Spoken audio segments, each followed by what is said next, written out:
Good evening, good morning, and good afternoon, depending on where you are in the world. Let me clean up the camera. Very professional, is it? How does today find you? You're in a good place, not so great place. It's okay, it's understandable. Life is life in all of us. Stuff is happening, but it's a beautiful day outside. If you're in the UK, we're giving thanks for sunny days. We give thanks for sunny days. We deserve it. It's been a while. So where does today find you? Who's messing with your calm? Who's messing with your greatness?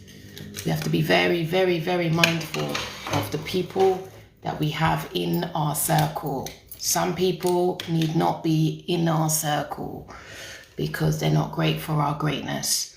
But I am a massive believer, to get away from these blind shades, but hey ho, that we are responsible for our lives, and there is a good solid reason why certain things are happening to us. The skill is learning what we need to let go of and what to some degree we might be holding on to that's not great for our greatness. Yeah, because sometimes we don't want to let things go, or we might be holding on when really and truly we know it ain't great for our greatness. So my question to you is, what is your walk of faith? I'm very passionate about faith, but faith is a very difficult concept because faith doesn't always mean that we can see, the thing that we're working for, the thing that we're working towards. So it can be very tricky having a walk of faith. I know I've walked by faith for many years, and sometimes I'm a bit like, this stuff is just very unfair. It's unfair. It feels like, you ever feel like sometimes other people get it easier? There you are doing your bit, working hard, delaying gratification, yet you just don't seem to get the credit you deserve, or people violate, and you end up going round in vicious cycles. Should I go back or forth? Back, forth and forth. Well, faith is a very essential quality if you want to change your life. If you want to change your life, then developing a relationship with faith is essential. It's essential for you. It's essential for whatever it is that you want to manifest. What do you want to manifest in your life? What do you want for yourself? Because so many people get caught up in same old situations. And it ain't great for your greatness. If you keep repeating patterns, there's a solid good reason for it. And what you need to learn is what it is that you may or intentionally or unintentionally be doing that is harmful to you. Yeah? Because if you don't take responsibility for yourself, then it's highly likely that you'll continue to repeat patterns. This is why when I speak to people on the phone, if they're thinking about working with me, one of the things I always want to understand is, why now? Why are you reaching out for help now? What has happened in your life that's got you to the point where you're like, I need to speak to somebody? Because so much of what we want for our life does require us to have a degree of faith. You have to have a degree of faith. But it's not an easy journey. You want to get out of situations that ain't great for your greatness? Beautiful. Yet, you're going to have a faith, something in you, a belief in you that you can do more, have more. Make sense? You're going to want to have a sense that you can be, do, and have more. So what do you do when your faith is weak? Many of us don't believe in ourselves. We don't believe in ourselves. We believe in other people. We put people on pedestals.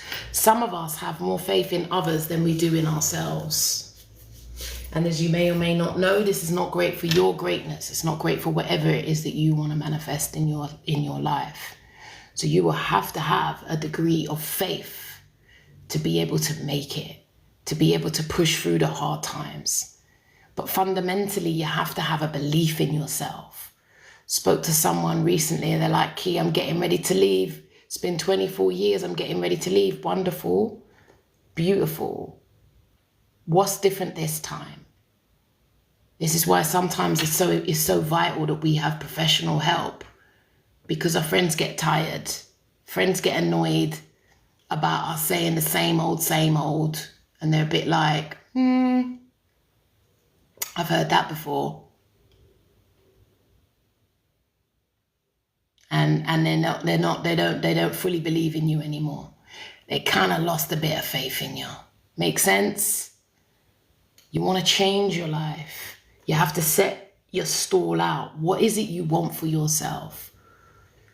And you have to be very clear, because if you know what you want for yourself, that's a beautiful thing. But as you probably know, by the time you get ready to you're gonna be challenged. Challenge is an essential part of the journey. You will be challenged. But what do you do when you're challenged? Do you concede? Do you think the universe is working against you to feel like it's impossible? And if you do, it's understandable, because sometimes it's not fair. It feels like other people get things easier or quicker than you do. And you have to learn to delay gratification. You have to learn to delay gratification to live in the now. You manifest the future you want for yourself from the now. That's the only place you can manifest from your present moment. Many of us are stuck in the past. Whatever happened to us in the past, it's got the best of us. It's got the best of us. But I think faith as a quality it's a quality we don't talk sufficiently enough about. What it means to walk by faith. To have a gut-busting belief in yourself. You see, many of us, we don't believe in ourselves. Overly invested in others. And so, our life is a reflection of that. You want to change your life? Absolutely doable. But there's a whole raft of it. It's not just about wanting change.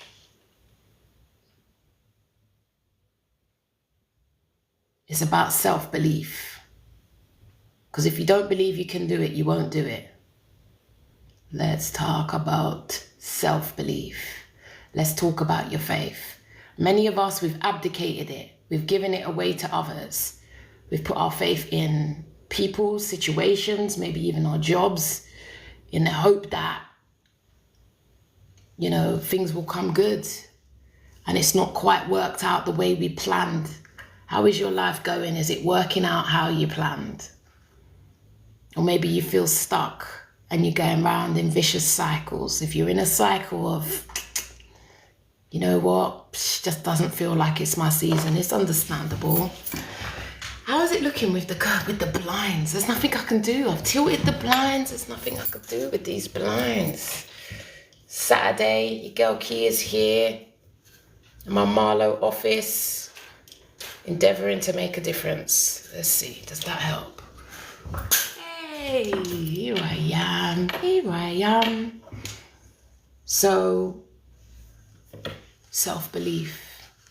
Many of us, we don't sufficiently believe in ourselves. We put faith in others. It starts with your thoughts.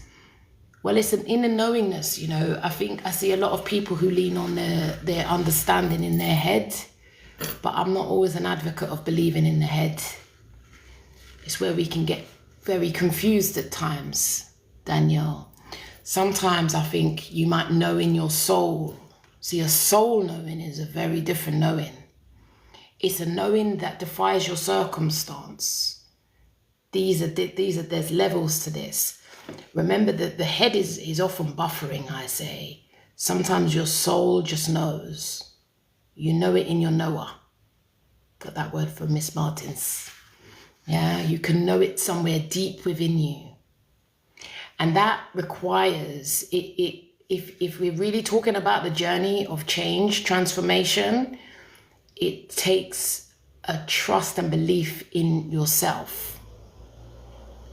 So what I often see is we don't always have self-belief. And we kind of unintentionally give away responsibility to, it could be the job that you have. You might, have invested in your career, in a job, or you may have invested in certain relationships or family and friends. And you see, when situations occur and it has broken you, it's always an opportunity. Yeah, you may have been done wrong by, I get it. But we have to ponder upon ways that we may have left ourselves vulnerable. Question is, in what ways did you leave yourself vulnerable? I had a job, I remember, and I've been trying to get to the next stage for years. And I managed to get to the interview, the third time. And the third time they told me once again that I couldn't get the job. Now that situation started to affect my confidence. I started to doubt myself. This is where we go back to the inner knowingness. But I knew in myself I had the skills and I had the capability, but they wouldn't give me the opportunity. So what do you do when you believe in yourself and the doors aren't opening? People aren't making a way for you. What do you do in those situations? This is the value of self-belief, but it also takes us to take a chance on ourselves. You have to risk. You have to do something different. And if you're not prepared to do something different, if you're not prepared to risk, if you're going to stay in your stagnation zone and perpetually hope, pray, that someone else will see your talents and give you an opportunity, potentially you leave yourself vulnerable. Does this make sense to people? You leave yourself vulnerable to situations.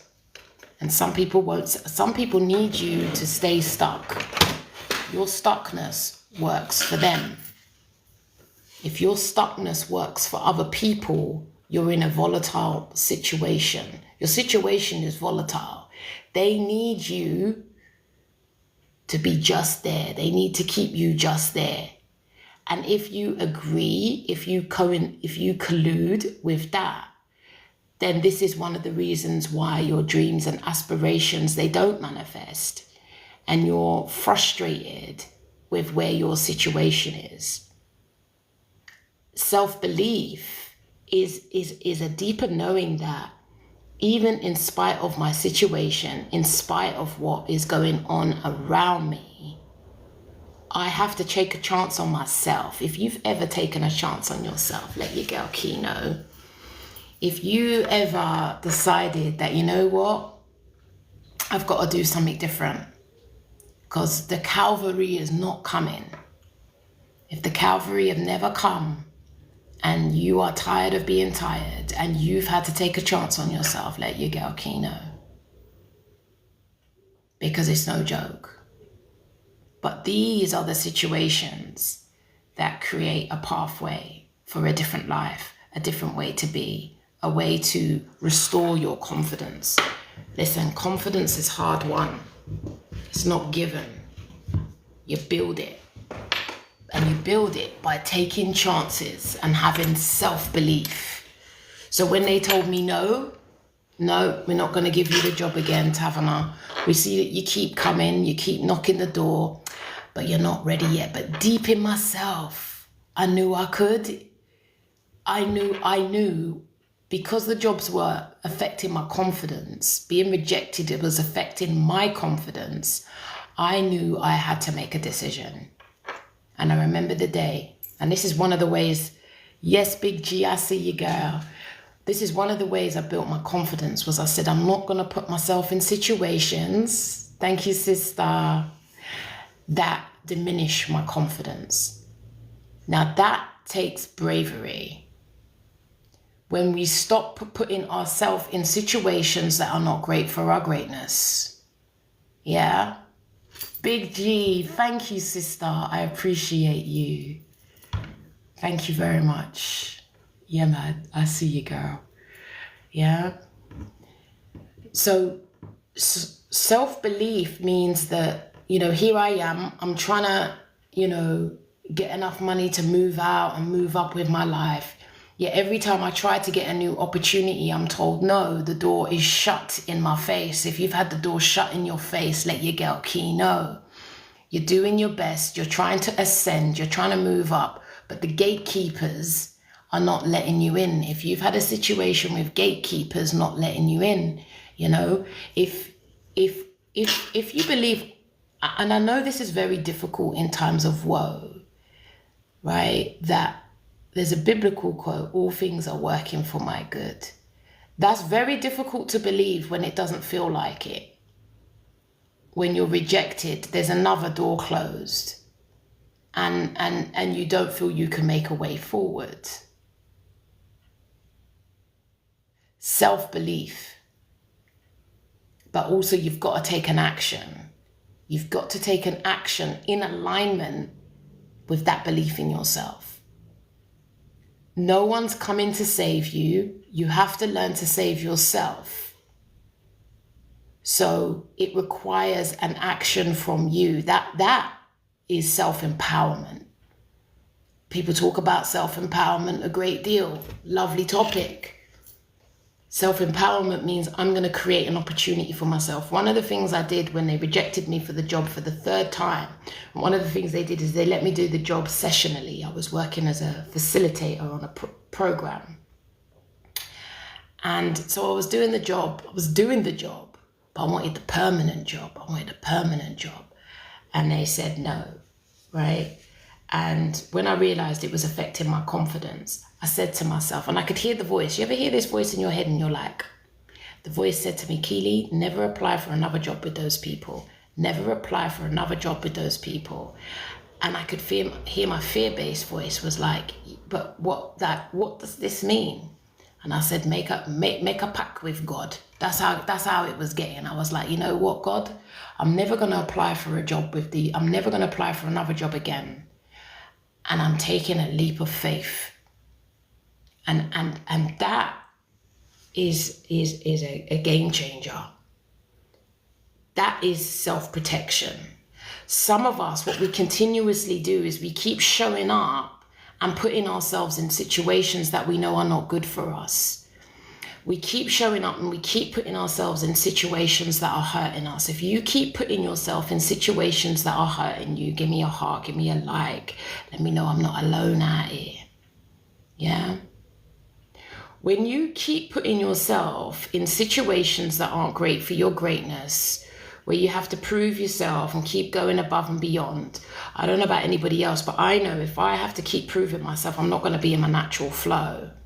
I'm going to become an inauthentic self. I'm going to be anxious. And that ain't great for me. Absolutely, right? So it requires me to protect myself. You have to learn to protect yourself. And also, this is the power of self-responsibility. Put myself in situations where I'm valued and appreciated. Many of us get stuck staying in situations where we're not valued and appreciated. What those situations do is they evoke your inferiority complex. Helen Bailey, HMP, I see you, lady. Yeah? They evoke an inferiority complex. Now, I'm a massive advocate of befriending the inferiority complex. I need to know when it's activated because I know the behaviors that happen within me when my inferiority complex is activated. I'm going to be out of sync. I'm going to be out of flow. I'm going to be trying to prove my worth. It's not my bestest self. If you know what I'm talking about, give me a heart. So if I can work out when an inferiority complex has been activated in me, I already know I am vulnerable. I already know that this is not great for me. So I know that I'm going to be an inauthentic self. And that is never a recipe for a wonderful cake. Yeah? So the skill is becoming unapologetic about where you place yourself. Many of us keep showing up. We show up in families where we're not regarded. We show up in relationships. We keep showing up. Some of us have got a disproportionate desire to prove our worth to people. And by virtue of that, you are diminishing yourself. If you keep showing up where you are not valued and you are not appreciated, you are diminishing yourself. What would it mean for you to stop doing it to yourself? What would it mean for you to stop undermining and humiliating yourself? But you see, for many of us, we may have been brought up in families where we were undermined and undervalued. So all we're doing is we're showing up in ways that are familiar for us because it's what we've done all our life.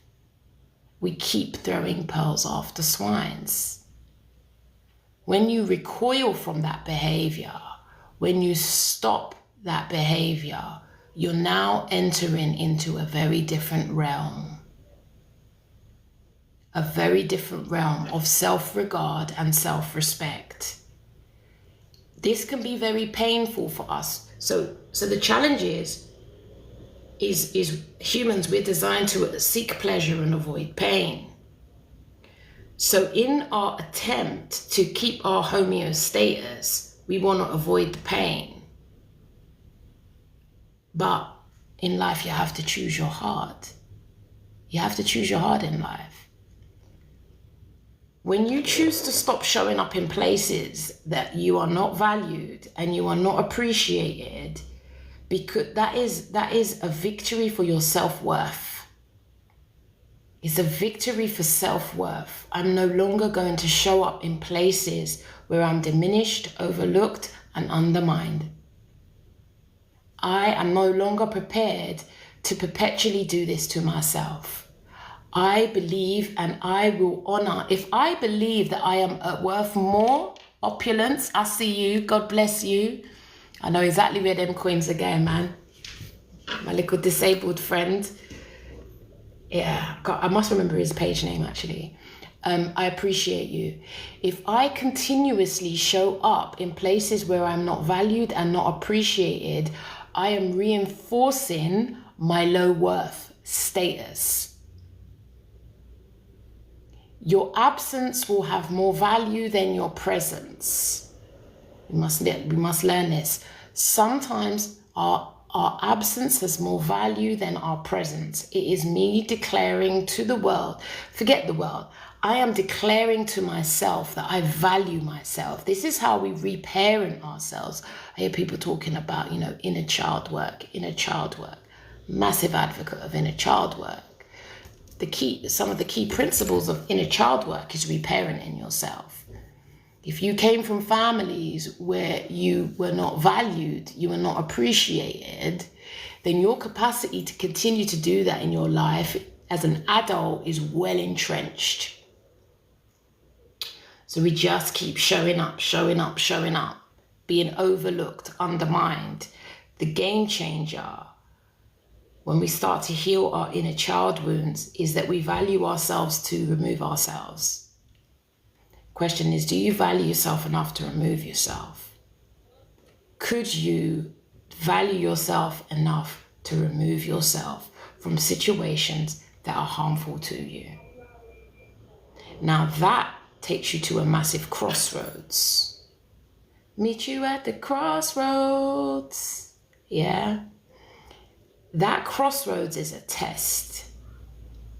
It's a test of self-belief and faith, because you won't have situations around you that are indicative, because you're leaving the old. When you choose to remove yourself, you're leaving the old. This is a victory for self-worth. And as you journey, this is why I don't work for people for 2-3 sessions. It's not helpful to you. It's not helpful to me. I work with people for about a year. When you start to do that, you want to now start to create scenarios, create opportunities to expose yourself to difference. This is the value of building community, building spaces where you are appreciated, where you are valued. But before those situations manifest, you will find yourself on your own, and it can be very lonely. Many of us, we may fear being alone. So we would rather circumnavigate feeling alone and put ourselves in situations that aren't great for our greatness. Does this speak to any souls out there? let your girl Key know. And inadvertently, this is how we reinforce our own low status. Sometimes we've come from families where we've been at the bottom of the totem pole, where we were low status. What happens is when we go into adulthood, we reinforce the low status by perpetually keeping ourselves in situations that are harmful to us. What does this say here? This is so true. Chanel, I see you. In the last 7 months, I've learnt so much about my absence and how I have attracted better. Beautiful, Big G, that's a beautiful insight. But remember, on that journey, the challenge of being on alone as you're changing can be a big one for folk. It can really struggle with being with self. Unless you've got to the point where all you want is your peace. You just want peace. You're like, I can't do this no more. I'm done with this. I am absolutely done. Yep, I'm in that situation right now. For the last 7 months, I've just been on my own and I'm enjoying it. You know what? There is such a beauty to that sanctum. There is a beauty to the sanctum of aloneness. I struggled with it for many years, but I think in my 48th year of life, I've learned to just ride the wave, you know what I'm saying? I've learned to ride the wave, because sometimes when you invite people in, it disrupts the equilibrium. And remember, it's simple maths. If you don't add, you subtract. I'm on this journey now. It's so frightening. Yes, I just want peace. I want peace, and I'm happy in my own. And these are questions, you know, sometimes you have to ask yourself, by inviting these people, these situations, are they in keeping with my desire for peace, or does it bring mayhem? Peace or mayhem, you decide.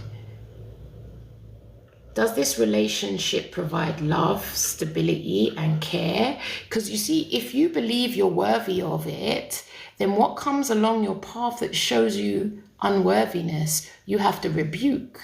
You have to step away from. If you have got people around you who reinforce that you are not good enough, be mindful that when you stay in those situations, you're reinforcing it. And this is not helpful to you. This is not helpful to you. Developing true self-worth means I abdicate and I remove myself from situations that aren't helpful. That's very tricky in families. Sometimes with families, I'm not always an advocate of going no contact. I don't think no contact is helpful at times. It may have its place, and remember, sometimes we might need to go no contact for a period of time. But for many people who, you know, listen to a lot of self-empowerment, self-development on the old socials, you might, you know, have done some research and you feel like, okay, cool, I'm going to go no contact. You know, no contact. I'm a massive advocate of a gradation. Let's try certain things first, see how it goes. Let's try some self-protection tips and tactics for certain groups and people. Let's see how that goes. It is an option, but it's not always the best one or the first one. Always ask yourself, if I invite these people, these situations into my life, is it creating peace or is it creating more frustration? And if I'm seeking peace, I must reject what is not in keeping. This is a victory for your ego. It's a victory over the ego, because the ego often wants us to stay in familiar grounds. Pouring into yourself. Yeah, me too, for nearly 42 years. But my 41st year made me realize that so much. Big up to you for the victory. Self-awareness is key. The one I'm struggling with is my daughter, because she's my anchor, but there's a lot of chaos. Big G, I mean, I could go far on this one. Our children shouldn't be our anchors, because the relationship, the dynamics between us becomes a little bit polluted. You know, so the mother figure role shifts. And, you know, I could say a lot, and it's probably not wise for the live streams. But when we emotionally lean on our children too heavily, it creates its own problems, especially when we try to jolt back and go into parent mode when we've kind of been on a kind of, you know, the parental role has been adapted because we've overly lent on them. It's very difficult to then switch back into parent-child mode because of the emotional leverage. So yeah, you got to be careful, and that can bite you on the arse, that one. And I try my best with her, but I could only go so far until she wants to seek support. Absolutely, you can signpost, but you know, we have to be mindful when we want more for somebody else than they want for themselves. It's very tricky with children. But sometimes if you're in therapy, you know, you never know. Sometimes your therapist might give permission for your daughter to come in. I know my therapist did that one day, and I was incredibly grateful for a dual session. Not that it wasn't every week, it was a one-off, but sometimes that can be helpful. There are options. But if you're familiar with the parent-child-adult, that's TA, transactional analysis, you know, it's very tricky if you slip into different roles with your daughter, because there's going to be times when you're going to want to be the mum and put your foot down, but because they thought that you were close and you leaned on them, it makes it very tricky. Yeah, look at transactional analysis. Yeah, the bigger concepts around this.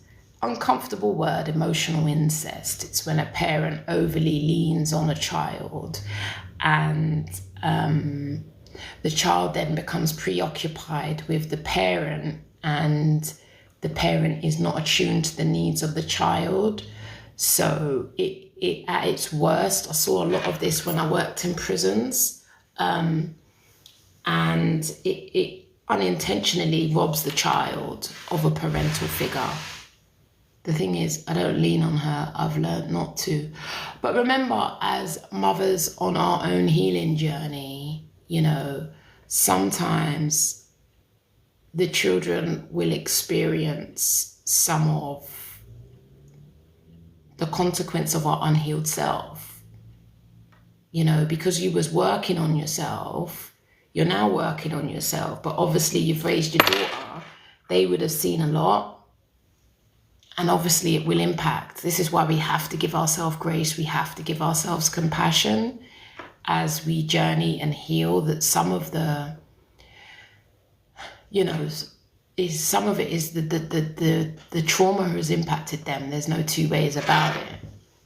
And if need be, all we can do is apologize. It wasn't my intention. You know, it wasn't my intention to do this. That's brave of us, you know, to apologize for the things that, you know, the unintended consequences. We have to be able to give ourselves grace. Yes, she did, and still has the other parent, and it is to do with trauma. It's not my intention to do it, unfortunately. It is, yeah, and you have to give yourself grace. You know, and know that, you know, they say life is short, but life is also long.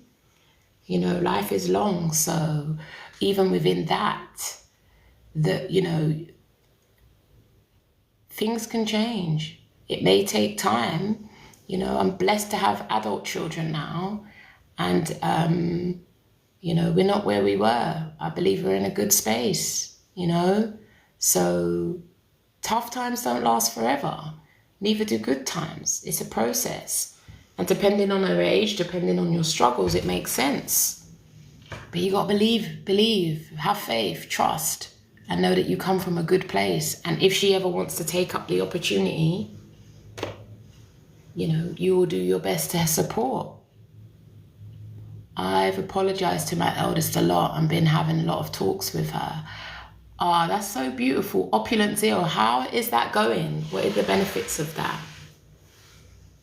And don't forget, I also do my webinars every month.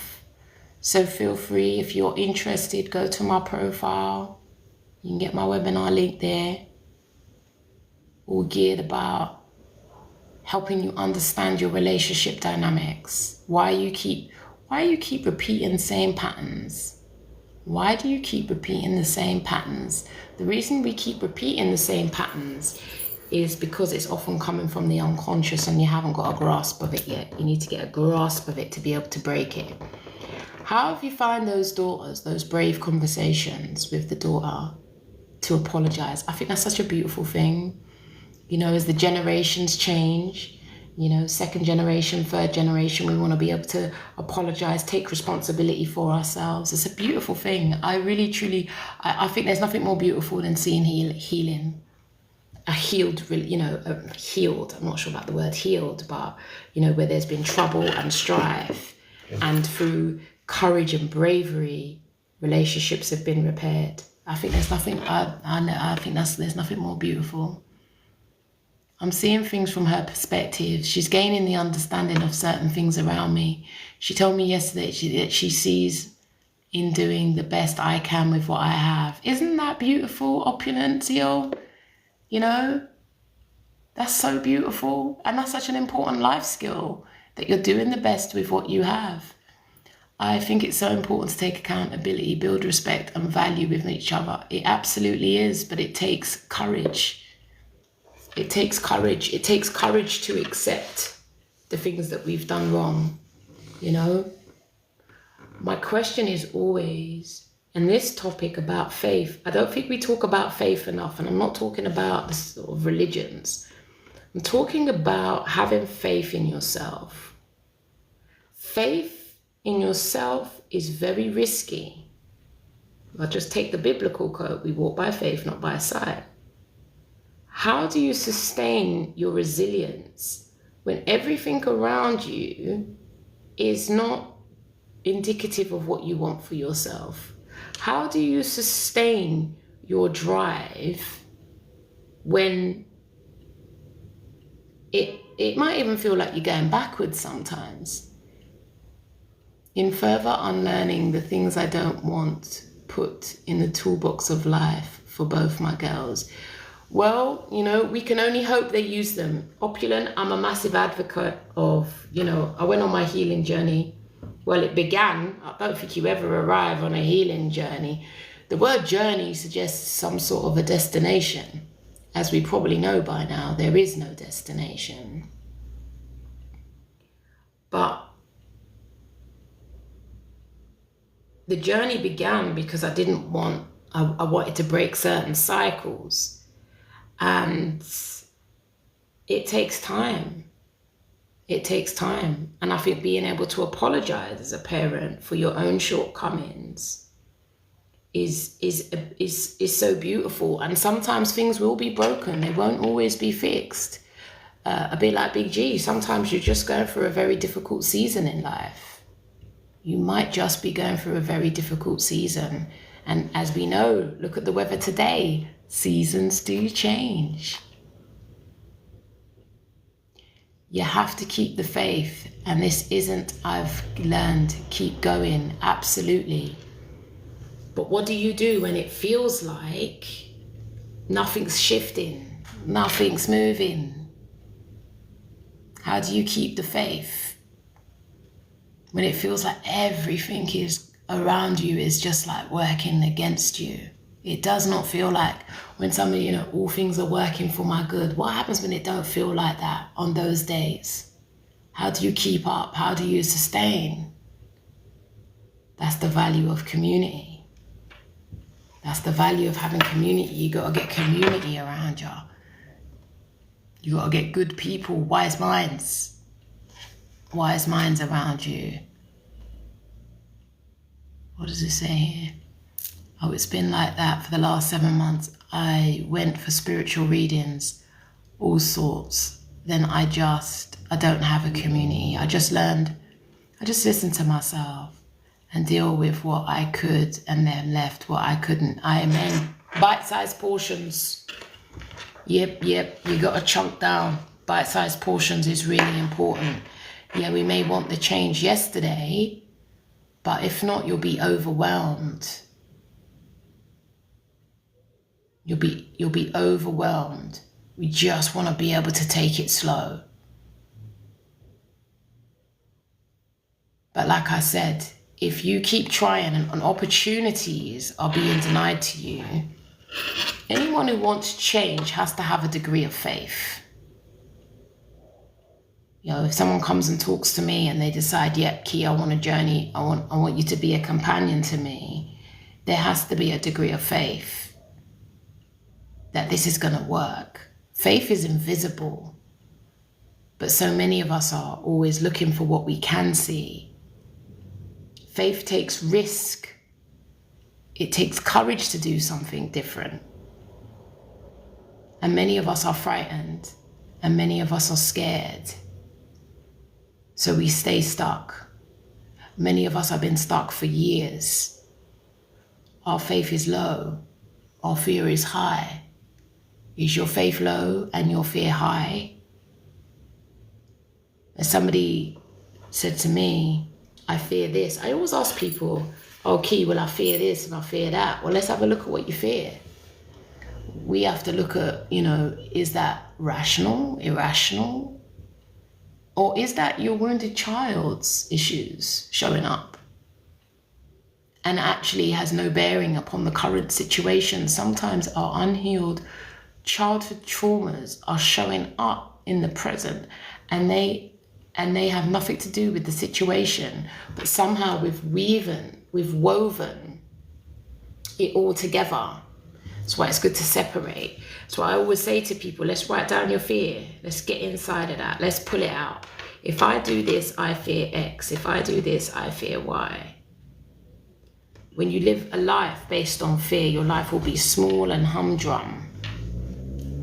And maybe the things that you want and the things that you desire for your life will feel, well, maybe you won't even dare to dream.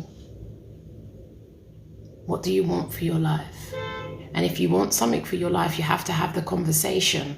If I want to achieve X, what needs to go? What do you need to let go of to move to the next level? What do you need to let go of to ascend and transcend in your life? What needs to go? What are the things that you do that are holding you back? What are the people, the situations that are holding you back, that are keeping you in bondage? And I'm not talking leather straps. What are the people that you keep around you? And like I always said, if you're not sure, let's audit your phone. Go in your phone and you'll see the people, the WhatsApp groups. What WhatsApp group might you need to leave in order to reclaim your attention? Attention is everything. Who do you allow to violate? Who shows you that you don't have value and worth? And my question is, why do you keep showing up there? Why do you keep giving your all? What would it take for you to step away? If you were to step away, what would you fear losing? What's the consequences? Because sometimes if you're not prepared to look at what you fear, the fear will govern and control your life. And that's not great for your greatness. We want to be able to acknowledge the fear. By acknowledging it doesn't mean we run away from it. But as you've probably heard, you walk with the fear. My courage is bigger than the fear. I woke up today and I could hear myself saying something to myself, and I'm going to forget it now because I'm going to put myself on the spot. I could hear myself saying, if I knew, this is a challenging one, I better write it down. It's a sign. The question is, this is a faith-based question. If you knew you couldn't fail, if you knew you wouldn't fail, what would you do?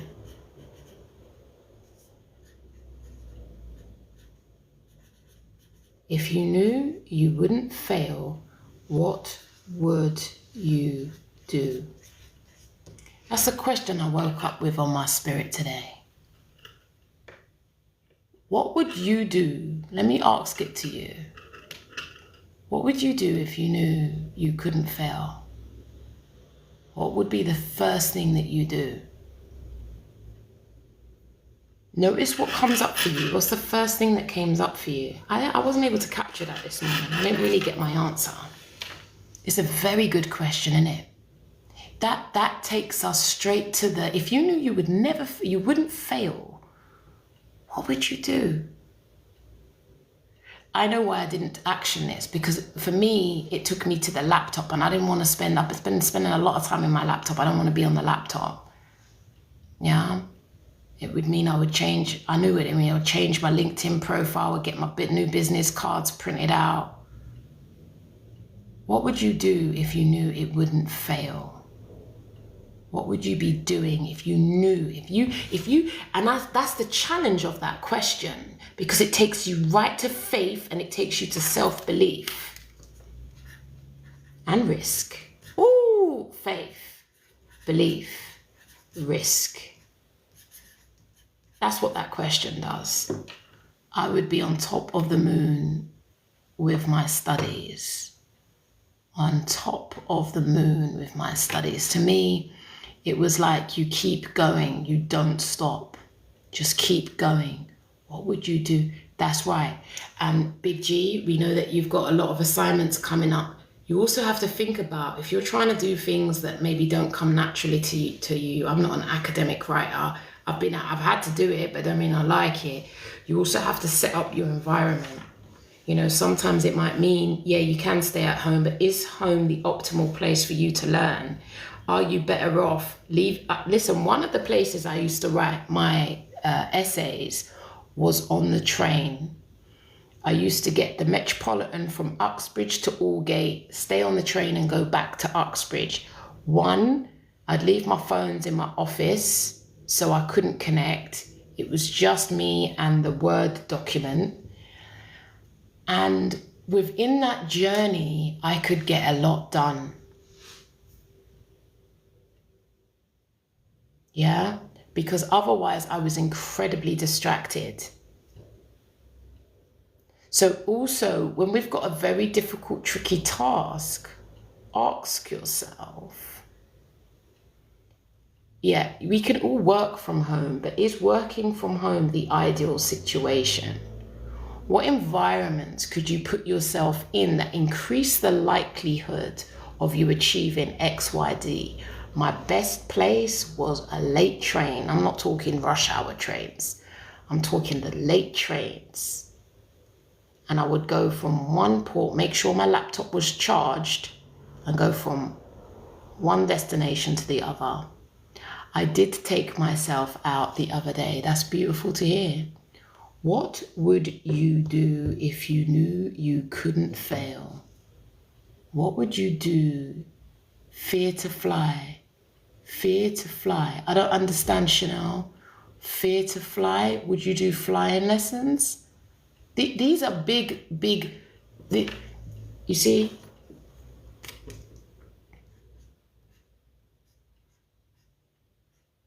I know what I would do. I wouldn't get on the laptop because that's just taking me into more of them tasks. I'd call a photographer. I'll get me new photos done. My coach keeps saying I've got to get new photos done. I'll call Claire, get my business cards done.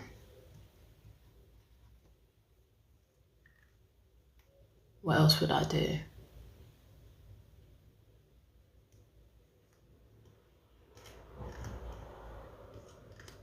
What else would I do? If I knew I couldn't fail, if I woke up today and I knew I couldn't fail, that would require me to take a step, to take a risk. It's not a risk. It's not a risk if you believe in yourself. You have to believe in yourself. You have to believe in yourself. Some of us need to make decisions that are in alignment with us believing in ourselves. And every time we fail to make a decision that is in keeping with the belief in ourselves, we don't ascend. Woo! We don't ascend. We don't move to the next level. We stagnate and we go round. That's what we do. Say it again. When I don't make a decision, when I don't take a risk, I'm showing a lack of belief in myself. When I risk, I am demonstrating my value and my worth, and I am reaffirming my belief in myself and the creator. Creator isn't creator. We are creations of the creator. And I've got a coffee and I'm sat out in the sun, which is lovely. I think after this, I am actually going to go for a walk. I only did 15,000 steps yesterday, and that's not good. Now, I mean, fear to actually do something. Sometimes we stab ourselves with fear. Chanel, yes, but get specific with me. If you were my client, I would say to me, get specific. So that's abstract. If question directly to you is, if you knew you couldn't fail, what would you do? What is the first thing that comes to mind when I say this to you? We always pay attention to the first thing that comes into our mind. There's always gold in that. The first answer is usually the one. What would you do if you knew you couldn't fail? After this, I'm going to pack my bag and go into the sun and do some of this work. Thank you, Big G. Honored. Hopefully, I've just written down here, and I would book a slot in Oxford. That's all. Nothing drastic, nothing too big.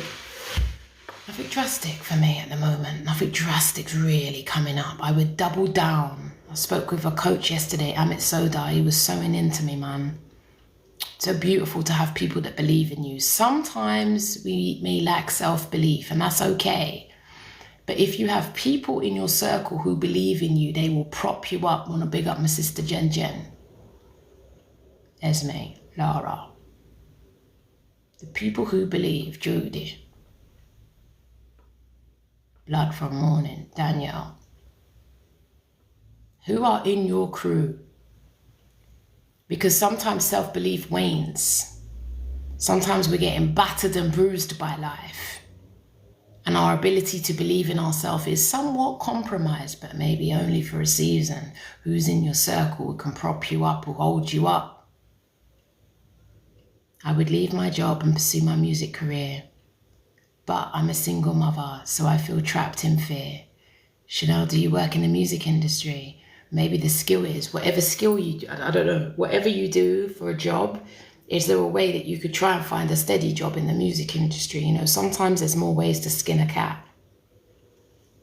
You know? Well, I would leave my job. Oh my gosh, that's beautiful. So that means the thing is the singing. The thing is the singing. I have a lot to envy around me, if I'm honest. And even now, when I tell people I'm studying, I had a lot of envy around me. I don't regard envy as bad. Sometimes I feel envious. I take envy as inspiration. It may mean those people have something that I wouldn't mind for myself. Envy is not all bad. I think it's inspiration. Feeling jealous, not all bad. I ain't gonna go and take my friend's husband, but I might feel a bit jealous that I don't have one who's a provider. You know what I'm saying? Who can hang up two pictures. Nothing wrong with that. You know, people may well envy, and they're more than entitled to. I work within media talent acquisition. Nice, Chanel, that's clever. Clever girl. Yeah. But do you sing? Do you go to, what do you do to sing? What do you do to create opportunities for yourself to sing is also another question. You know, do you sign up for, I know it might not be open mics, but something similar for singers. You know, when was the last time you did that? What are you doing to create opportunities for you? Yeah, there's positive and negatives about it, but there's people that don't want you to do well. And they'll always be there, Big G. That never goes. That's life. Of course people don't want you to do well. They want you to stay in the trenches, stay with us. And that's absolutely fine. It's all a part of the test, you know? As I said to someone recently, what if she's not jealous? She's like, Key, I think she's jealous of me. I said, sister, she's inspired by you. She's inspired by your greatness. And I said, listen, even if she was to try to copy exactly what she do, she can't, because she ain't you. What if you were a massive inspiration? Let's reframe it. Not always a fan of reframes, but sometimes it's helpful. I haven't sang in so long. Chanel, where are you based? I do stand-up comedy, and I go on a few apps, Gig Gag, and open mic nights. My sister, you want to be a singer? You got to sing, girl. You got to sing. Even if you go on TikTok and sing, now that's going to take you out your comfort zone. But that's what about risk. That's about taking risk. Risk is essential for a good life. You want to sing. You want to sing, but you're not singing. You might be waiting for, you're based in North London. I am sure there are open mic spots Saturday night you can go to sing. Yeah, I'm learning about the envy and letting it go. I did used to hold on to it because I hated it. Nothing you could do about envy. If you've got envy and bad mind now, these people are going to want to sabotage you. You got to be careful of the bad-minded ones. If they're going to try and sabotage you, you got to get them out your circle, create distance, and you have to double, protect yourself.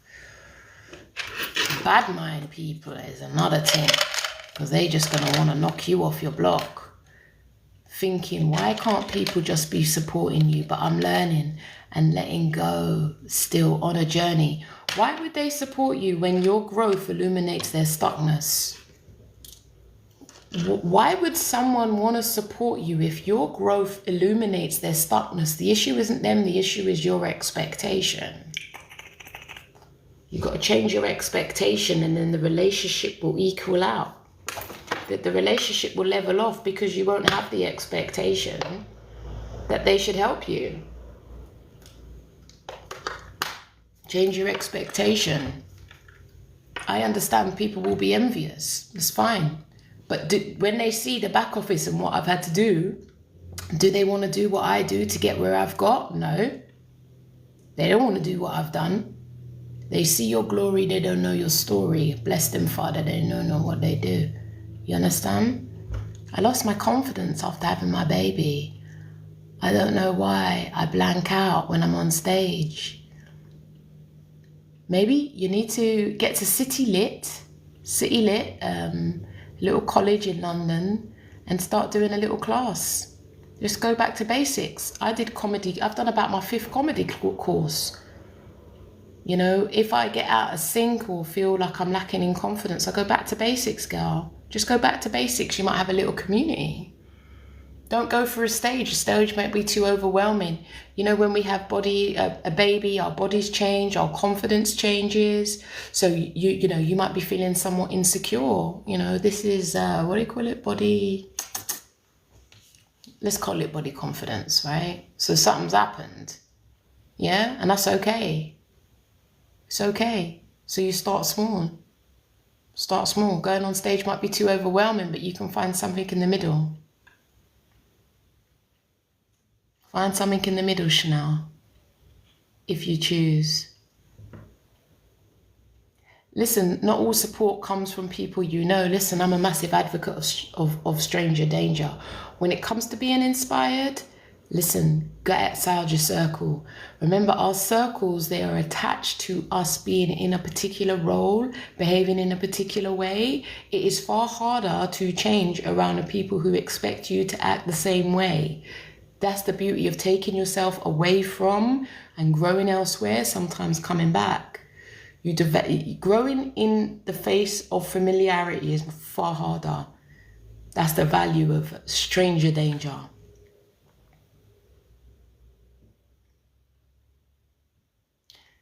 Just would be nice to have that support, know my story, know me, but I'm learning. Oh yeah, Big G, forget that. Forget that. That's your desire.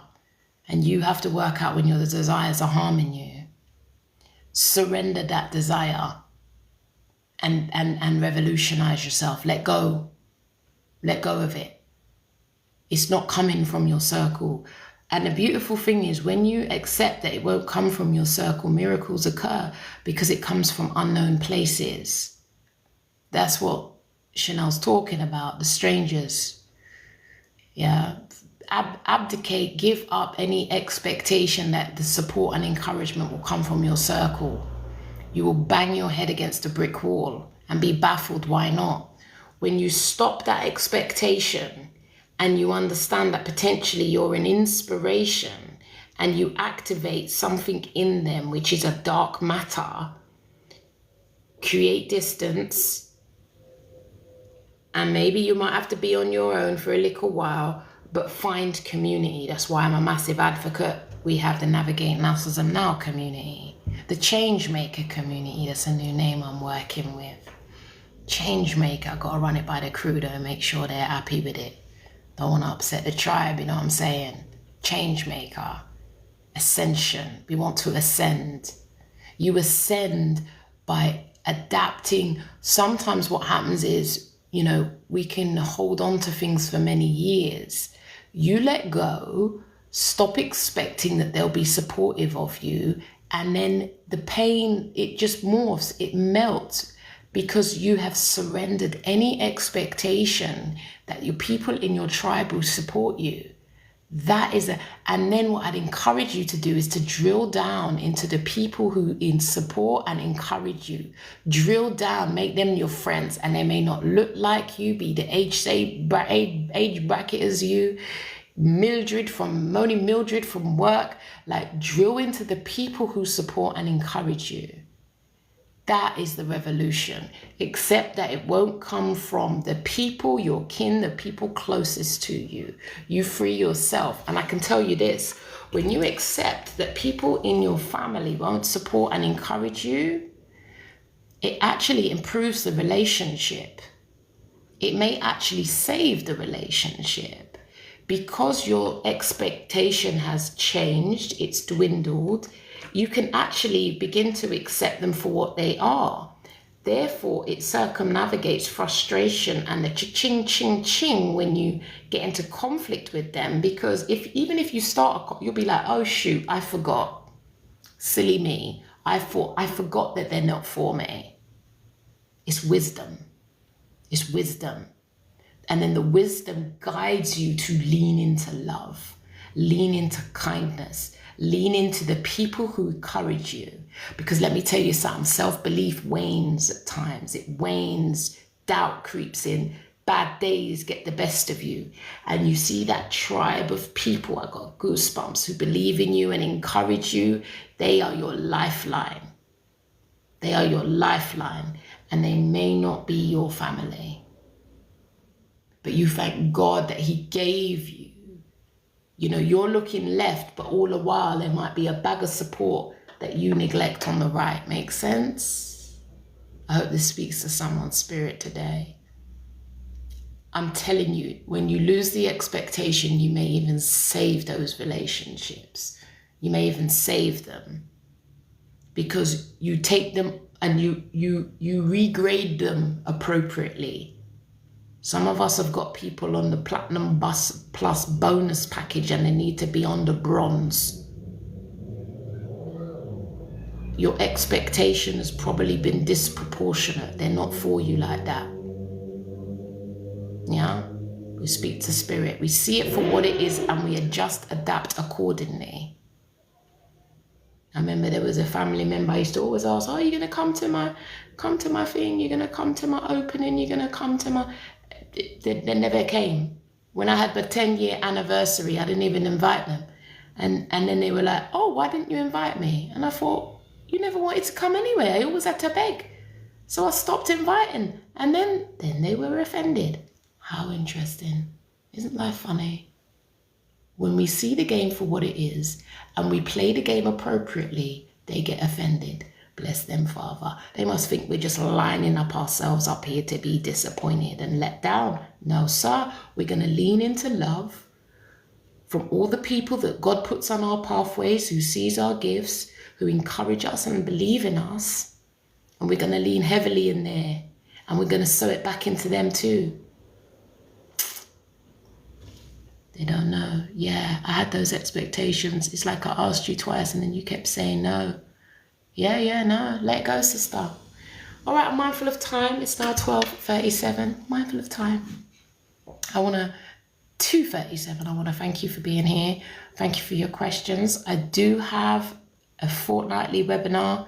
One is on money, one is on narcissism. If you're a people pleaser, if you're a good, kind-hearted soul, and you keep finding yourself in situations with people that take your kindness for weakness, go to my profile, sign up for a call, sign up for my webinar. It'd be good to see you there. You know I can wax lyrical, and there's always space for Q&A. All right, my name's Keely Taverner. It's been an honor, and I hope to connect with you soon. If you need me, inbox me, or go to Keely Taverner. Oh no, keyforchange.com. Take care. Bye guys. Thank you.